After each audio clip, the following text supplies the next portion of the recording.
How's it going, Adrian? First poem. I talked to the moon for Jack Micheline. I'm talking to the moon tonight for you, Jack. I moved my feet, made it to California, a long way from home. And I talked to the moon in Nashville, and I talked to the moon in Nashville.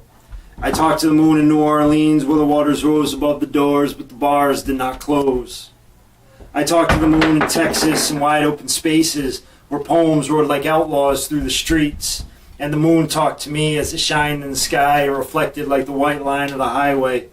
My insides spilled on the streets of Broadway in San Francisco, my heart thumping in Chinatown. I talked to the moon and rambled my dreams and my nightmares, and the moon talked to me, Jack. The moon talked to me. Old Highway Blues. On days like this, when the remaining patches of snow melt and the green grass begins to pop through, it only seems green because we haven't seen it for a few weeks. And birds sing songs in the still leafless trees, and a fall spring begins to climb out of the sea that was shimmering with factory lights just last night under the stars who twinkle like little angel eyes in the great void of space. And I know winter still has a few months of breath left in it.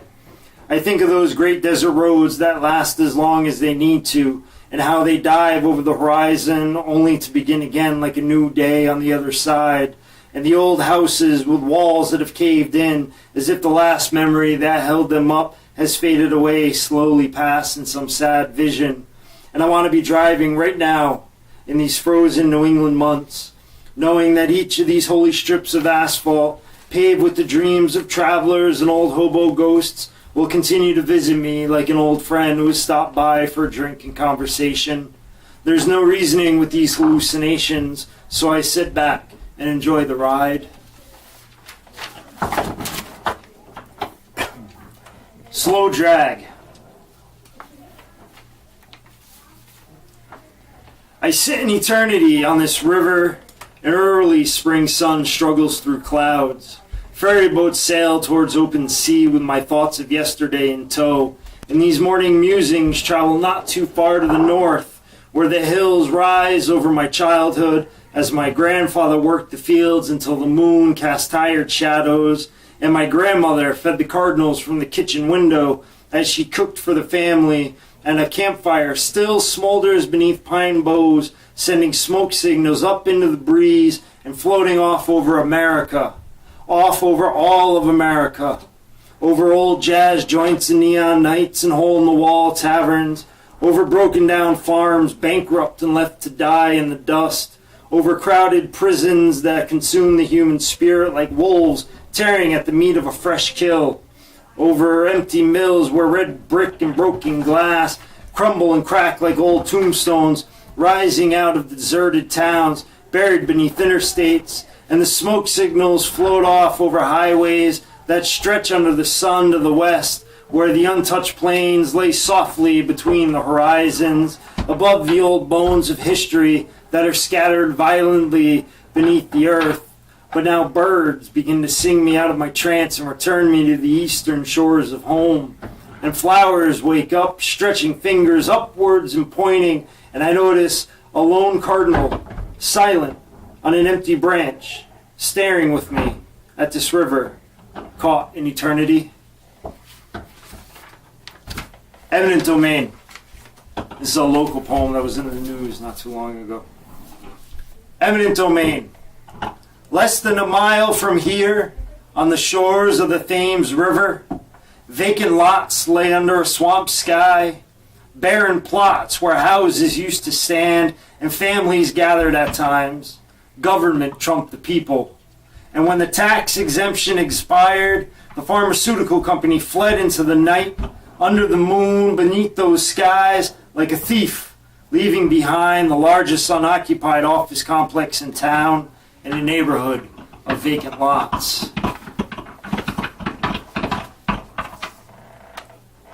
Poem for Hemingway and Jack Hirschman. I travel the country by way of graveyards and back roads. The bones of outlaws and writers and outlaw writers piled up in mounds, their ghosts walking the streets with us, hand in invisible hand, Their words giving us a private tour of a forgotten country. The highways stayed as long as the days, and the sun shined down on Indian deserts whose champions lay in unmarked graves. The dark storm clouds rained down on the endless prairies, but their words were never drowned out. The lakes and rivers wrapped around us, high up into the mountains where we twisted down around curves, descending into a country we never found. Journeyman. The clouds attacked the sky like a pack of wild dogs, ripping and tearing at the sun as if it were the last chunk of meat for miles around. Tossing bits and pieces of sunshine around the yard that I'm laying in on my back, knocked out by a work week that connected like a right hook from the heavyweight champ.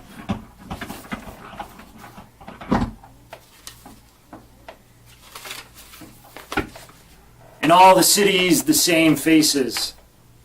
I write to the same face in every bar, to the ashtray thieves of the street, carrying the world on their shoulders and old knapsacks, the ones ready for a bottle of beer, a shot of whiskey, and a cigarette.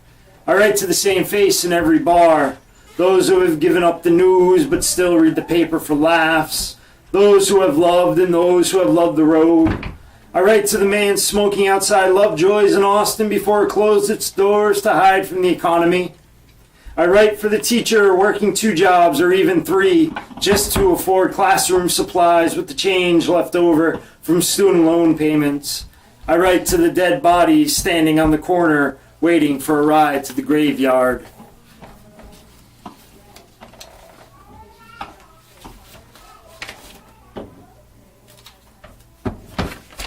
The Roar. Frau Winans. I turn my eyes to the sky after a long day of living. Curse the streets I've walked for too many years, reciting words to deaf ears. I've read poems in the ribs of buildings that died long ago. I've read poems on the sidewalk under the stars where strangers could hear.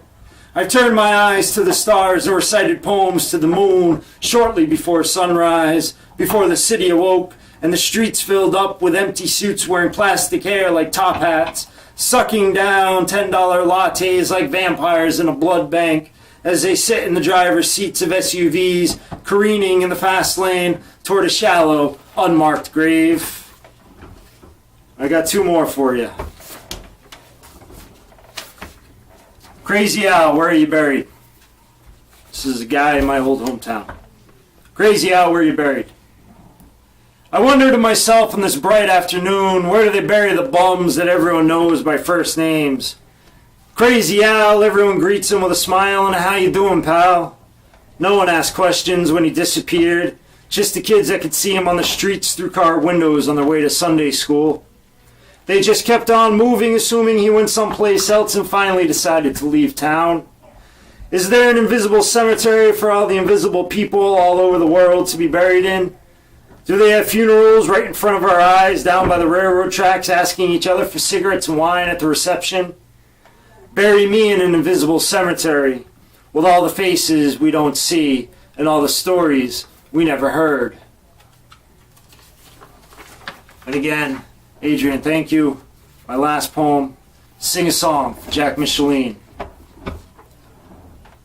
Early morning, sun in the sky, that big yellow bird pulls up to the front walk of the school, and the doors open and a song falls down the stairs with kids wearing smiles out onto the front walk. And I asked the bus driver why she sings songs with the kids she brings to school every day and home every night. And she said to me, if they're singing songs, they're not fighting. They're not fighting. And I sat down on a bench with those words in my head, and I thought to myself, sitting in the sun, why can't rich old men sing songs together? Rich old men financing all these wars should sing songs together. And all the soldiers all over the world should sing songs together as their bones are bleached by the sun out in the battlefields. And all the politicians in all the countries under the stars can get together and sing songs. They can all sing the same song. A song about the children. A song about the homeless. A song about the hungry. A song about the soldier whose bones are being bleached by the sun out in the battlefields. Thank you.